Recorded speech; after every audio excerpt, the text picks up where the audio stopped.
terkasih di dalam Tuhan kita Yesus Kristus, bertemu kembali pada malam hari ini di dalam doa Jumat di KBJ Bekasi, dan senang sekali bisa kembali menyapa saudara sekalian di dalam siaran online ini. Dan satu hal yang menjadi doa harapan saya untuk kita semua, kiranya saudara sekalian terus berada di dalam lindungan tangan kasih Tuhan. Baik saudara, sebelum kita memulai, kita terlebih dahulu menaikkan satu pujian. Mari kita menaikkan pujian Yesus Sahabat Sejati, PPK 160.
Dan seperti pujian ini Tuhan, bahwa Engkau adalah sahabat sejati kami yang selalu siap mendengarkan setiap keluh kesah kami, yang selalu siap mendengarkan setiap seruan doa kami, yang selalu ada bersama dengan kami, menemani, menyertai dan menguatkan kami untuk melewati hari-hari kami. Kami bersyukur Tuhan untuk kasih setiamu yang tidak pernah berkesudahan bagi kami semua. Terima kasih Tuhan. Pada malam hari ini juga di dalam doa Jumat kami pada malam hari ini, sebentar lagi kami akan merenungkan firman Tuhan dan juga nanti akan menaikkan setiap doa kami. Kiranya Engkau Tuhan yang hadir di tengah-tengah kami, di rumah jemaat masing-masing yang mengikuti ibadah ini, kiranya juga Tuhan yang hadir, Tuhan yang memimpin, dan kami semua jemaat-Mu Tuhan boleh semakin mengenal Engkau, boleh semakin tahu siapa Tuhan yang kami sembah. Terima kasih Tuhan, bila doa dan permohonan kami kiranya dari awal sampai akhir nama Tuhan sajalah yang dipermuliakan di dalam persekutuan kami. Dalam nama Tuhan Yesus Kristus kami telah berdoa dan mengucap syukur. Amin. Saudara sekalian, minggu lalu kita sudah belajar satu hal yang menjadi bagian pertama daripada doa Jumat kita, yaitu kunci daripada ketenangan jiwa yang sudah kita renungkan minggu kemarin, yaitu Matius 11 ayat yang ke-28, di mana di sana firman Tuhan kembali mengingatkan kita bahwa mari datanglah kepadaku setiap kita yang letih lesu dan berbeban berat. Jadi kepada setiap kita yang berada di dalam keletihan, berbeban berat, berada di bawah tekanan, berada di dalam pergumulan-pergumulan hidup, firman Tuhan, ajakan daripada Juru Selamat diberikan kepada kita untuk datang kepada Tuhan. Meskipun itu sulit untuk dilakukan, tetapi kita mau datang kepadanya. Sebab satu hal yang Tuhan janjikan, yaitu Dia akan memberikan kelegaan kepada setiap kita. Tetapi Bapak Ibu Saudara sekalian, firman Tuhan ini yang cukup terkenal ini, Matius 11 ayat 28 ini, yang sering sekali mungkin kita quote, kita tulis dan menjadi ayat favorit kita. Tetapi ternyata bahwa di dalam percakapan Tuhan Yesus, firman Tuhan ini tidak hanya berhenti di ayat yang ke-28. Marilah kepadaku setiap kamu yang letih lesu dan berbeban berat, aku akan memberikan kelegaan kepadamu. Tetapi ternyata ada lanjutannya lagi yang menjadi kunci daripada ketenangan jiwa. Nah, ini yang akan coba kita renungkan untuk bagian yang keduanya, adalah apa yang disampaikan oleh Tuhan Yesus setelah itu. Nah, di dalam Matius 11 ayat 29 sampai 30. Saya akan bacakan untuk kita semua, dan Bapak Ibu juga mungkin bisa membacanya di Alkitabnya masing-masing ya. Jadi saya akan baca, "Pikulah kuk yang kupasang dan belajarlah padaku, karena aku lemah lembut dan rendah hati, dan jiwamu akan mendapat ketenangan. Sebab kuk yang kupasang itu enak dan bebanku pun ringan."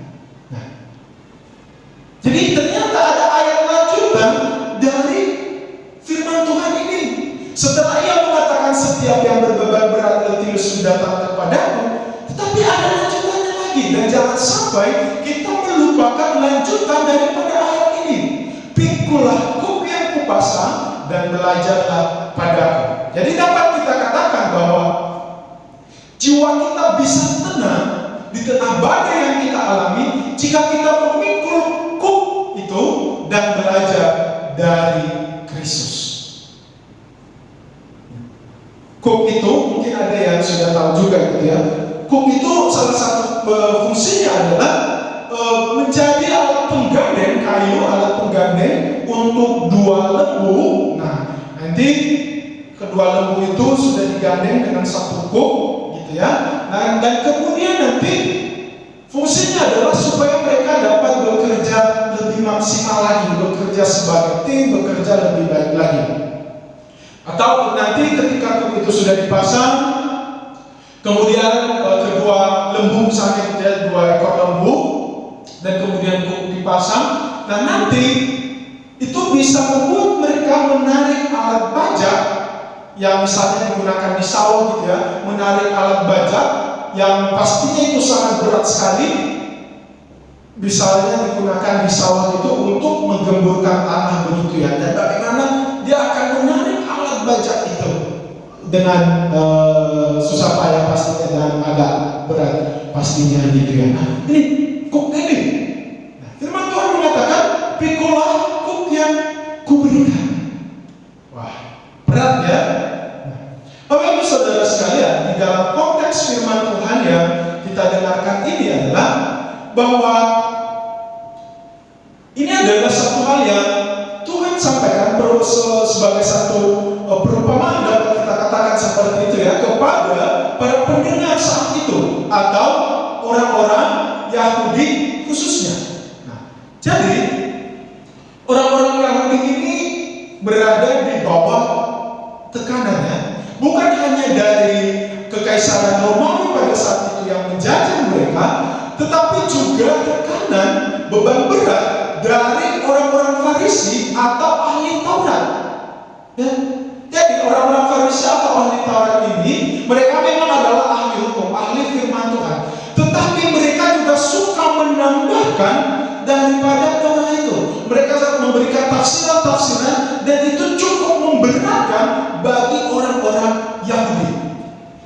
Bagaimana mereka diperintahkan untuk melakukan apa yang disampaikan oleh orang Farisi atau ahli Taurat. Mereka mengatasnamakan ini adalah perintah Tuhan, dan kalau kamu tidak melakukannya, itu akan menjadi dosa bagi kamu. Jadi harus melakukan ini, harus taat, harus begini dan begitu. Kalau tidak akan mendapatkan keselamatan, kalau tidak akan mendapatkan murka daripada Tuhan. Nah, hal ini membuat mereka cukup bersusah hati, berbeban berat, berada di bawah tekanan. Kalau tidak berhasil melakukannya, maka akan berdosa, akan mendatangkan maut. Siapa orang yang tidak takut terhadap maut? Mereka terus berjuang, berusaha untuk berbuat baik, terus menunjukkan ketaatan mereka. Tetapi sebagai manusia, siapa yang sempurna? Contohnya saja di dalam melakukan 10 hukum Taurat. Siapa manusia yang berhasil melakukan 10 hukum Taurat ini? Oke, dia bisa tidak menyembah berhala, dia bisa taat terhadap hari Sabat, dia tidak membunuh, dia tidak mencuri gitu ya. Tetapi mungkin saja bisa berzina, bisa saja bersumpah palsu untuk hal-hal sepele, bisa saja iri hati, keinginan. Padahal firman Tuhan mengatakan jangan mengingini. Firman Tuhan mengatakan jangan menyebut nama Tuhanmu dengan sembarang. Nah, jadi mungkin mereka bisa saja melakukan 9 poin dari hukum Taurat, tetapi jika ada satu saja yang gagal, maka itu otomatis menggagalkan segala atau 9 poin yang sudah berhasil mereka lakukan. Nah, siapa orang yang tidak stres dengan hal ini, yang tidak berkeluh kesah, sudah berjuang, gitu ya? Bagaimana mereka berada di bawah tekanan. Nah, sehingga firman Tuhan mengatakan, pikulah kuk. Nah, tetapi yang firman Tuhan bilang kuk ini adalah bukan kuk yang diberikan oleh orang-orang Farisi, bukan kuk di dalam pengertian orang-orang Farisi. Ya, jika orang-orang Farisi memberikan kuk yang begitu berat bagi orang-orang Yahudi untuk mendapatkan keselamatan, untuk mendapatkan berkat daripada Tuhan, tetapi Tuhan memberikan kuk yang berbeda, sehingga kita bisa melihat apa yang menjadi pembeda daripada kuk yang dikatakan oleh Tuhan. Karena kalau kita hanya melihat kuknya saja, maka apa bedanya kan dengan orang Yahudi? Orang Yahudi memberikan kuk kepada orang-orang Yahudi, dan Tuhan Yesus juga memberikan kuk kepada mereka atau kepada kita saat ini. Jadi pasti ada bedanya. Sehingga kenapa firman Tuhan mengatakan bahwa kuk yang diberikan itu adalah kuk yang ringan. Bahkan di sana dikatakan bahwa jiwamu akan mendapat ketenangan. Sebenarnya tidak ada kok yang enak ya kalau kita mencoba berpikir secara manusiawi. Mana ada kok yang enak, ya? Tapi firman Tuhan mengatakan, pikulah kok yang kuberikan. Jika selama ini orang-orang Yahudi itu memikul kok itu, ya, untuk mendapatkan keselamatan, ya, memikul segala hal itu yang berat itu, tetapi di dalam Kristus kita memikul kok yang diberikan oleh Tuhan itu bukan untuk mendapatkan keselamatan, tetapi karena kita sudah selamat. Jadi jika mereka dulu memikul kok, bersusah payah terus bertahan di dalam tekanan untuk mendapatkan keselamatan, tetapi kita bertahan di tengah tekanan, memikul kok yang kita miliki, yang kita hadapi, karena kita justru sudah mendapatkan keselamatan. Jadi kita tidak lagi berada di bawah tekanan yang mengatakan kalau kamu tidak berhasil taat, tidak melakukan firman Tuhan, kamu akan kamu akan berdosa, kamu akan masuk neraka. Nah, kita tidak berada di bawah ancaman yang seperti itu. Kenapa? Karena kita sudah mendapatkan keselamatan itu. Jadi kita itu ibarat orang yang bukan lagi bekerja untuk mencapai target, tetapi kita bekerja karena kita sudah dibebaskan dari target itu. Nah, di dunia pekerjaannya,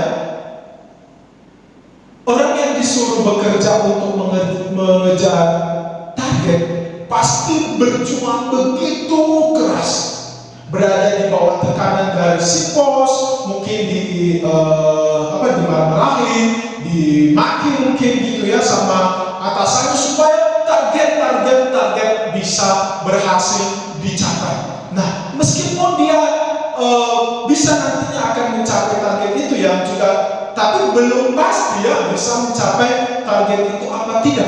Tetapi ia berada di bawah tekanan, mungkin enggan untuk melakukannya, mungkin dengan berat hati untuk melakukannya gitu ya, dan mungkin akhirnya mengakibatkan stres. Tetapi berbeda dengan orang yang bekerja yang sudah dibebaskan dari target, yang mungkin akan bekerja dengan ringan hati, dengan senang hati.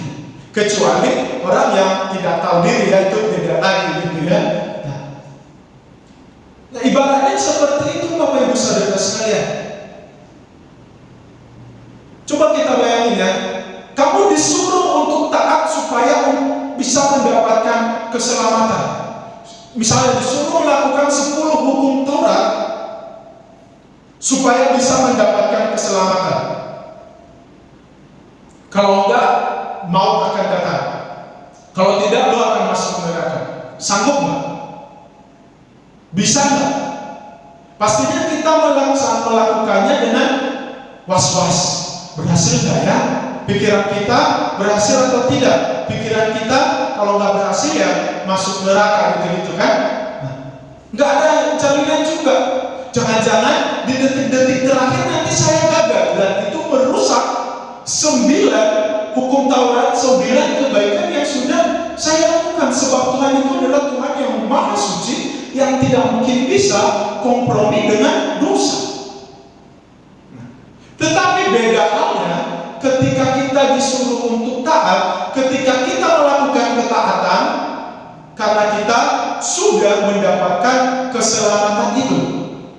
Kita taat, kita berbuat baik, kita bertahan di tengah pergumulan yang kita alami, di tengah tekanan yang kita alami, karena kita justru sudah mendapatkan keselamatan. Bukan lagi untuk memenuhi target, tetapi karena kita sudah mendapatkan target tersebut diberikan kepada kita.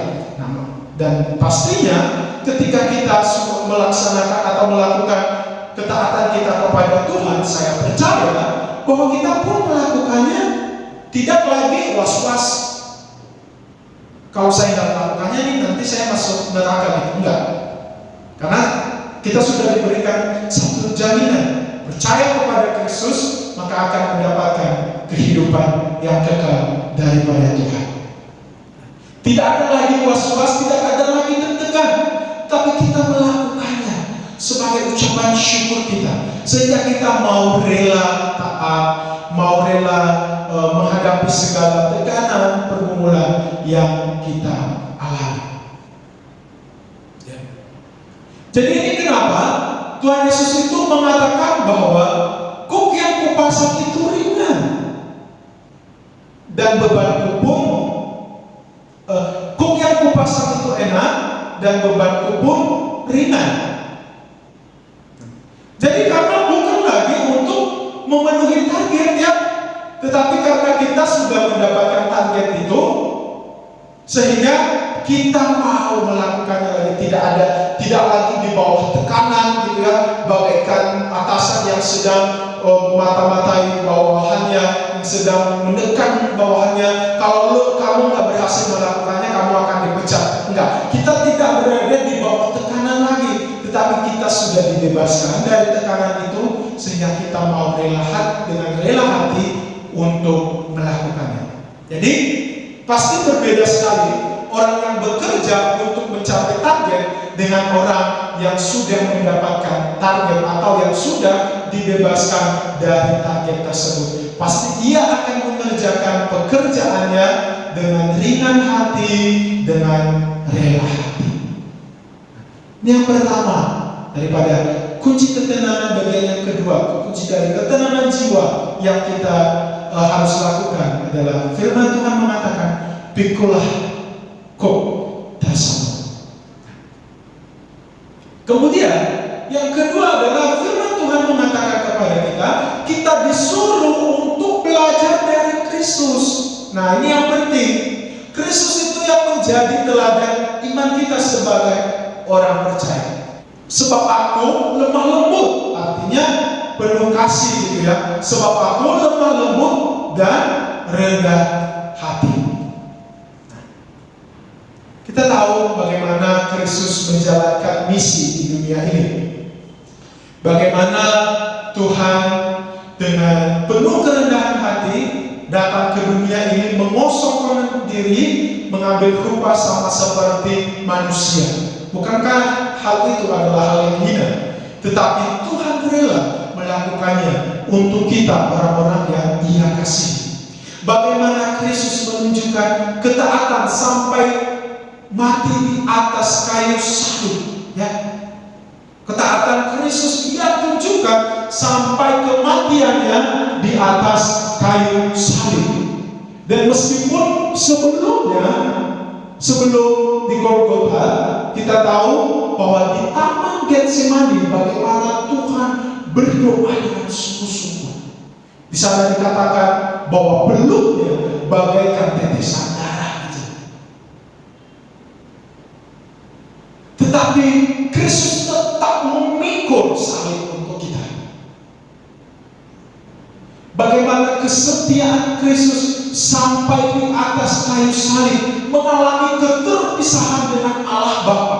Meskipun sebelumnya di Taman Getsemani Dia bergumul dengan berat sekali, tetapi tetap mau menjalankan ketaatan, gitu ya, tetap taat terhadap misi yang Bapa berikan kepadanya.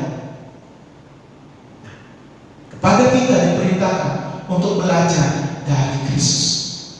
Jadi marilah saudara, kita menjalankan kehidupan kita ini sebagai anak-anak Tuhan yang terus menghidupi iman yang kita miliki. Itu pastinya memang tidak selalu berjalan dengan mulus.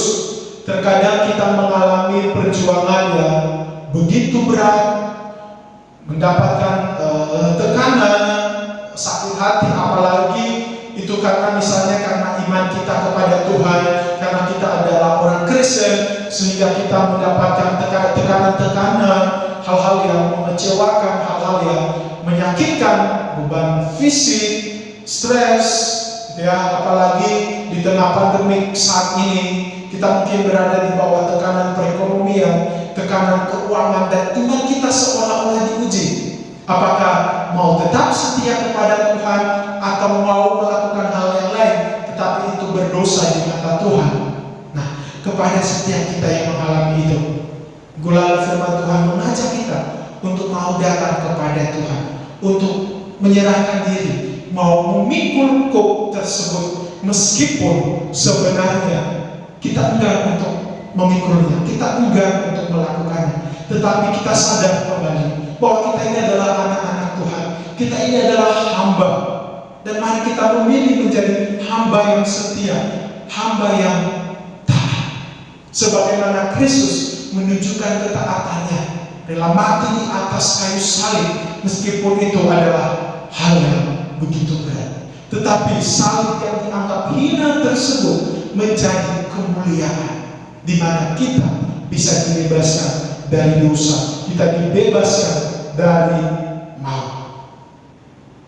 Dan mari kita mau dengan rendah hati, ya, kita mau taat untuk melakukannya, untuk tetap setia kepada Tuhan, meskipun itu berada di bawah tekanan yang begitu berat untuk kita lakukan. Ingat saudara sekalian, kelemah lembutan, kerendahan hati, ketaatan kepada Tuhan itu adalah juga merupakan bagian daripada buah roh. Jadi jangan kita lupakan bahwa itu juga kita lakukan bukan karena kekuatan kuat gagah kita, tetapi itu merupakan karunia roh. Itu merupakan buah roh. Artinya itu bisa kita lakukan oleh pekerjaan Roh Kudus. Jadi jangan pernah berpikir juga bahwa kita melakukannya itu sendiri.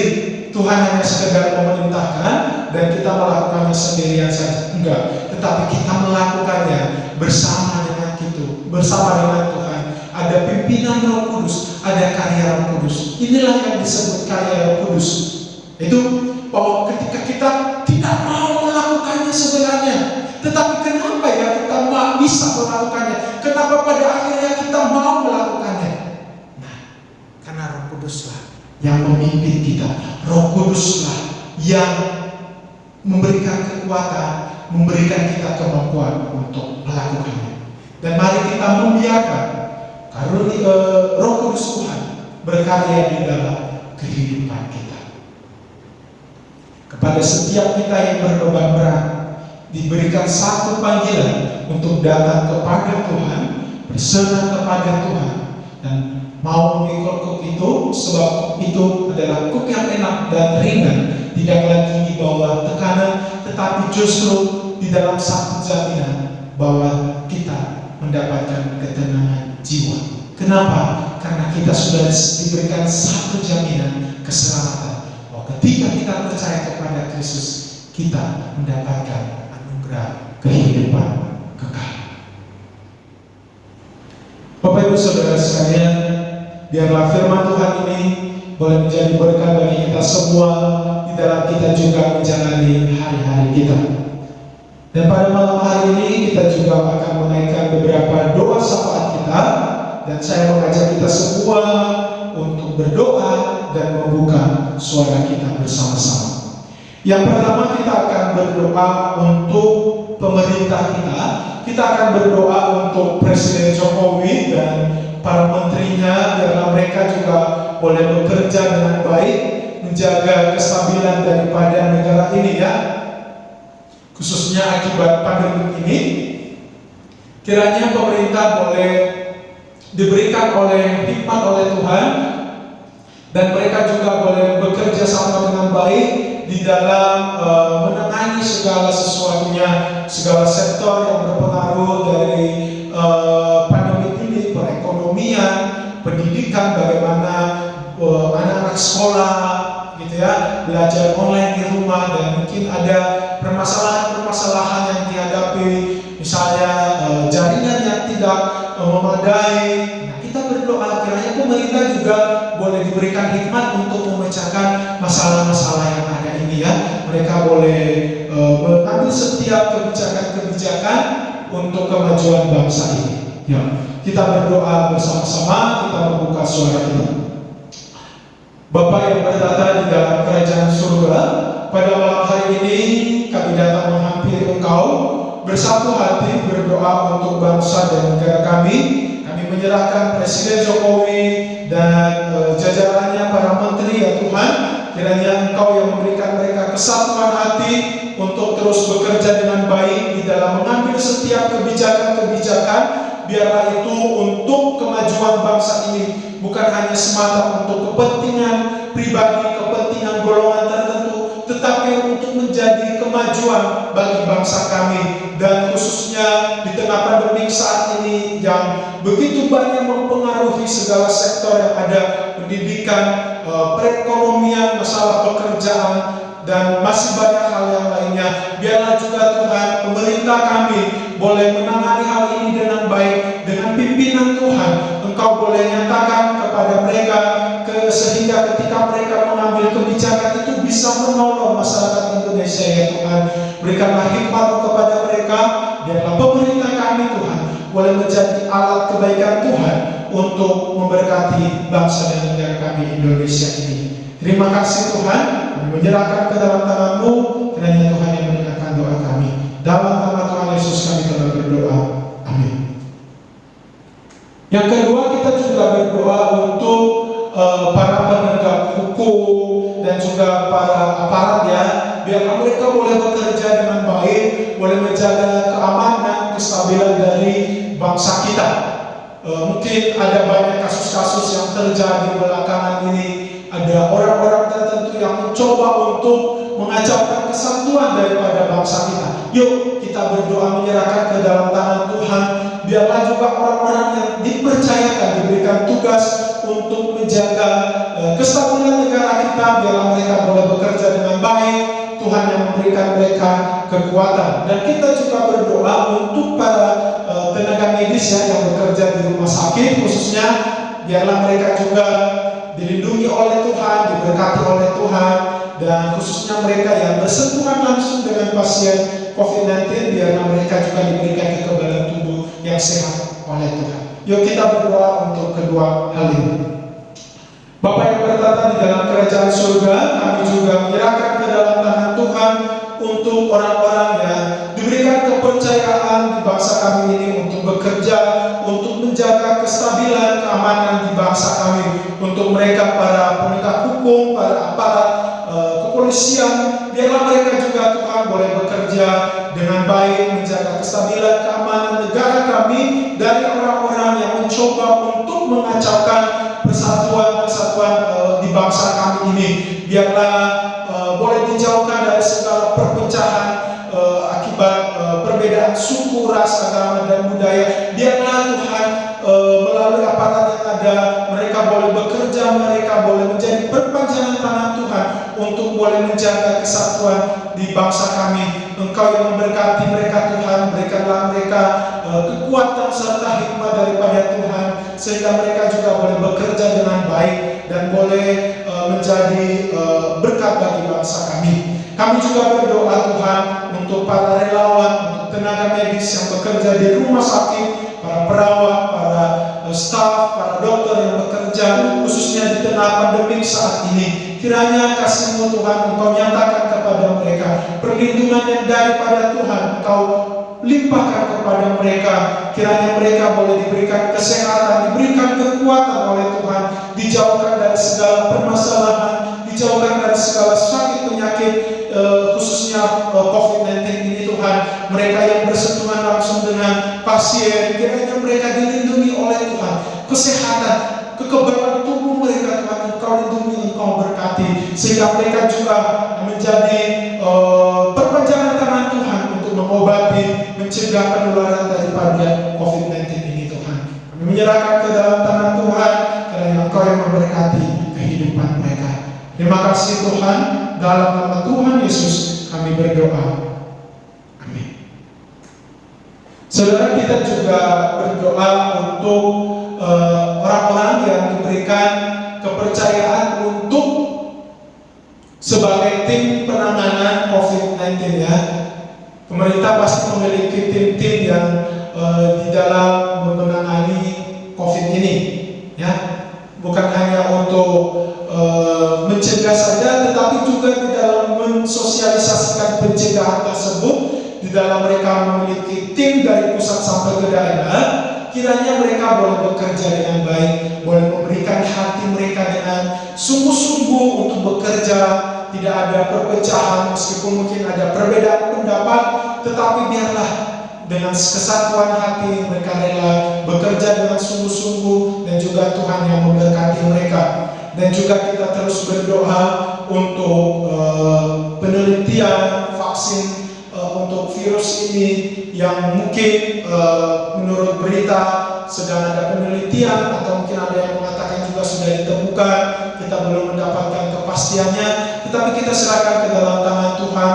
Biarlah juga nantinya ketika vaksin ini ditemukan, Tuhan yang memberkati, boleh layak dipakai untuk pengobatan, bahkan pencegahan daripada COVID-19 ini.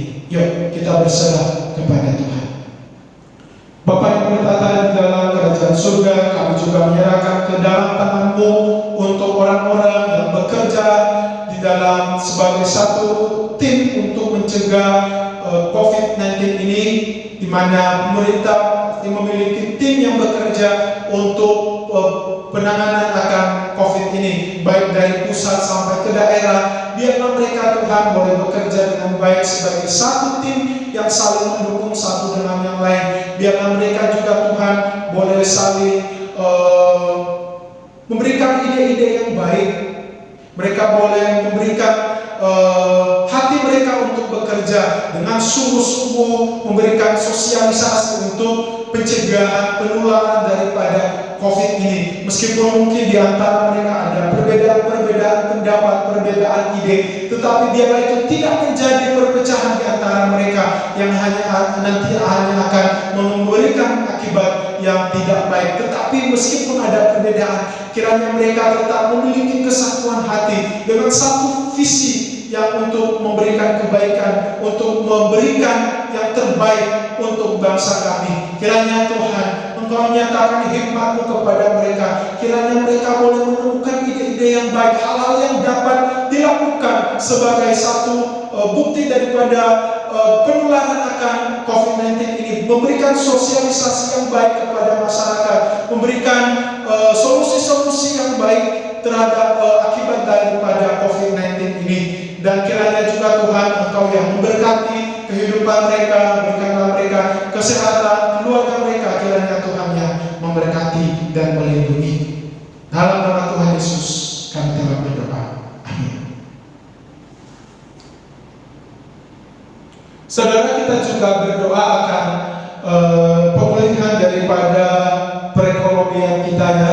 Kita berdoa biarlah secara perlahan Tuhan yang memulihkan perekonomian bangsa kita akibat daripada COVID-19 ini. Kita sadar sekali bahwa banyak sektor yang mengalami dampak daripada COVID ini. Perekonomian khususnya, kita berdoa pada malam hari ini, biarlah boleh secara perlahan dibangkitkan kembali, dipulihkan kembali oleh Tuhan. Dan pastinya mungkin saudara sekalian yang menyaksikan juga ibadah ini, mungkin ada yang secara langsung mengalaminya. Yuk bersama-sama kita berserah kepada Tuhan. Firman Tuhan mengingatkan kita semua untuk boleh datang kepada Tuhan dan mau setia memikul pokok yang Tuhan izinkan ini. Ya, mari kita berdoa. Bapa yang berkata di dalam kerajaan surga, di akhir daripada doa Jumat kami pada malam hari ini, kami berserah berdoa kepada Tuhan, memohon berkat daripada Tuhan untuk kami semua, memulihkan keadaan daripada bangsa kami. Hanya inilah yang kami dapat lakukan Tuhan, terus memohon dan berserah kepada Tuhan. Salah satu hal yang berdampak akibat daripada COVID ini adalah perekonomian daripada masyarakat Indonesia. Kami serahkan ke dalam tangan Tuhan. Biarlah Engkau yang memulihkan Tuhan dan boleh membangkitkan kembali perekonomian daripada bangsa kami, dan khususnya jemaat-Mu yang juga secara langsung mengalami akibat daripada COVID-19 ini. Usaha yang dijalankan mengalami kendala, pekerjaan-pekerjaan tidak berjalan seperti yang diinginkan. Kiranya Tuhan yang memberikan kekuatan, Tuhan yang memberikan ketaatan untuk tetap setia berjalan di jalan yang Tuhan kehendaki. Dan kami juga menyerahkan ke dalam tangan Tuhan, kiranya Engkaulah ya Tuhan yang memulihkan keadaan daripada setiap kami, setiap keadaan daripada jemaat-Mu. Tuhan, kami percaya bahwa Engkau yang selalu melihat kami, Engkau yang selalu ada bersama dengan kami, dan Engkau juga nantilah yang akan memberkati setiap kami. Kiranya Tuhan, Engkau yang memberkati jemaat-Mu, Engkau yang memberikan kekuatan untuk menjalani hari demi hari, Engkau yang memberikan hikmat-Mu ya Tuhan untuk boleh menyikapi dengan baik setiap hal yang Tuhan izinkan terjadi, sehingga itu tidak mengakibatkan dosa ya Tuhan. Mungkin ada jemaat-Mu yang mengalami usaha-usaha yang tidak berjalan dengan baik, pekerjaan yang tidak berjalan dengan baik. Mungkin juga ada yang mengalami pergumulan-pergumulan yang baik di dalam keluarga, pergumulan imannya dengan Tuhan. Pada malam hari ini kami berserah kepada Tuhan. Kiranya tangan kasih Tuhan yang penuh kelembutan itu boleh Engkau nyatakan di dalam hidup kami, di dalam hati kami, melembutkan hati kami, memberikan kami kesabaran, memberikan kami ketaatan untuk dengan rela hati menjalani hari-hari yang mungkin berat ini bersama dengan Engkau. Sebab satu hal yang Engkau janjikan, bahwa ketika kami menjalankannya bersama dengan Tuhan, Engkau memberikan kami ketenangan, karena kami tidak menjalankannya di bawah tekanan, tetapi kami menjalaninya di bawah kasih karunia Tuhan. Sebab kami adalah orang-orang yang dikasihi Tuhan, orang-orang yang telah diselamatkan oleh Tuhan. Terima kasih Tuhan. Pada malam hari ini, biarlah kami juga tetap setia lakukan apa yang diperintahkan oleh Tuhan. Kami percaya bahwa karunia Roh Kudus mula selalu ada bersama dengan kami, memampukan kami. Terima kasih Tuhan. Dalam nama Tuhan Yesus kami telah berdoa dan mengucap syukur. Amin. Baik saudara, demikianlah doa Jumat kita pada malam hari ini, dan kiranya kita semua berada di dalam lindungan tangan kasih Tuhan. Selamat malam, Tuhan Yesus memberkati.